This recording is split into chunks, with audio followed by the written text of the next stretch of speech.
Bonjour à tous, salut les amis, c'est Autométéo. On se retrouve pour un point pour parler de la situation de la stratosphère, du vortex polaire stratosphérique.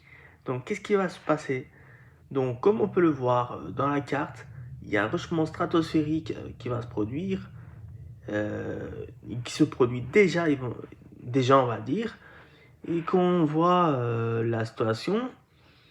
Bon, on voit qu'un vortex polaire, c'est un toupie qui tourne très fort. Du coup, quand ça tourne très fort, ça confine l'air glacial au pôle. Et du coup, quand ça confine l'air glacial au pôle, ben, c'est un flux de zonal qui emporte automatiquement en Europe de l'Ouest, donc ça soit la France, le Royaume-Uni, l'Allemagne, l'Espagne, etc. Et les Pays-Bas, la Belgique. Voilà. C'est parce que on a en fait ce qu'on appelle les vents zonaux. Dont les vents zonaux, quand les vents zonaux, ça tourne d'ouest en est, ça apporte souvent des flux de zonal. Donc ça emporte des flux de zonal assez importantes, des tempêtes, etc. Quand il y a un effondrement ou un renversement des vents zonaux dans la stratosphère, qu'est-ce qui se passe? Les vents zonaux s'inversent automatiquement quand il y a un réchauffement stratosphérique qui a lieu. Et du coup, les vents stratosphériques, au lieu de tourner d'ouest en est, ça tourne d'est en ouest. Du coup, quand ça tourne d'est en ouest, ça apporte et ça augmente la probabilité de vagues de froid en Europe de l'Ouest. Donc ça s'appelle la bête de l'Est. Du coup, qu'est-ce qui se passe actuellement sur la stratosphère, troposphère, plus tard? Donc, vous voyez le lobe, il y a un lobe qui se dirige vers le Canada et vous avez un lobe qui se dirige vers l'Europe de l'Ouest, donc l'Europe centrale et la Scandinavie, approximativement les pays de l'Europe de l'Ouest, dont la France, la Belgique, le Royaume-Uni, etc. Ça se dirige vers là, cela force à l'air plus froid de descendre automatiquement sur les régions de basse latitude, du coup moyenne à basse latitude. Situation à surveiller de près, voilà, parce que ça peut apporter des froids extrêmes. À surveiller de très près la situation, ça va évoluer encore d'ici là, à surveiller. De toute façon, si un air froid arriverait, l'air froid va venir vraiment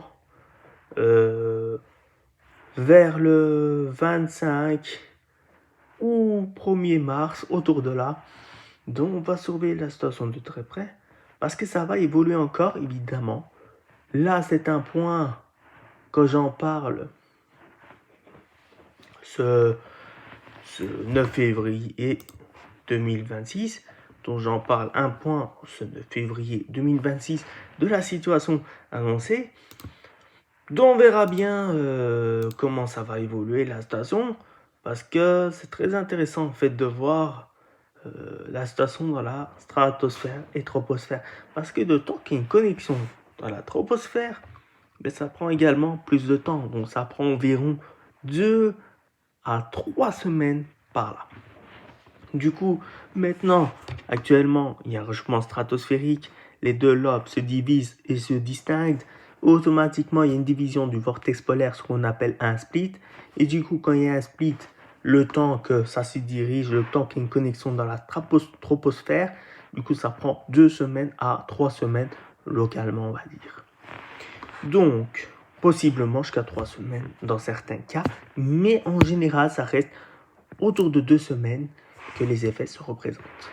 Du coup, un vortex polaire qui se divise et distingue, du coup, ces effets se présentent 2 semaines après, comme je l'ai dit maintenant, parce qu'un vortex polaire, le temps que les effets vont dans la troposphère, donc maintenant actuellement, on a ce réchauffement stratosphérique qui est en train de déplacer le vortex polaire vers les latitudes plus basses.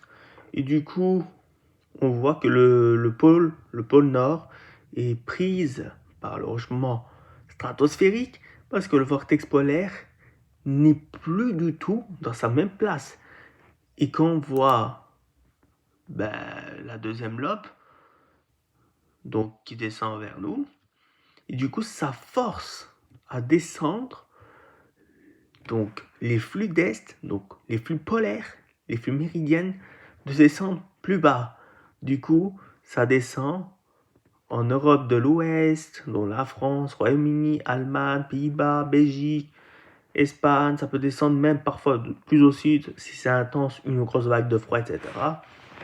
Donc voilà, parce que ce phénomène de réchauffement stratosphérique, de division du vortex polaire, etc., ça se produit en ce moment, ce 9 février 2026. Ça se produit actuellement et ça va durer durant quelques jours. Ça se produit autour de ces dates-là actuellement. Parce que ça va, le temps que la connexion se fasse, il faut attendre vraiment la dernière décade, donc vraiment fin février 2026 pour avoir une réponse dans la troposphère.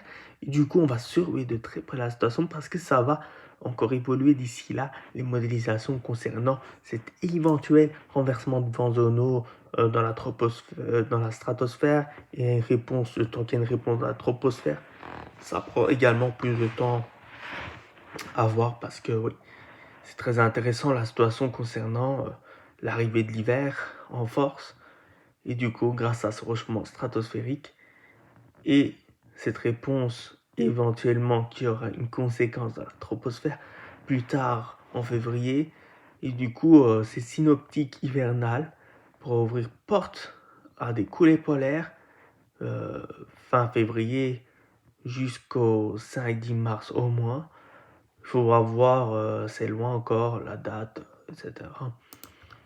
Donc il faudra voir comment ça va évoluer parce que c'est très intéressant en tout cas de voir une situation telle chose. C'est magnifique. C'est pas tout le temps qu'il y a un split qui se forme comme ça, qui apporte de l'air polaire sur nos latitudes. Donc il faudra voir comment ça va évoluer la station.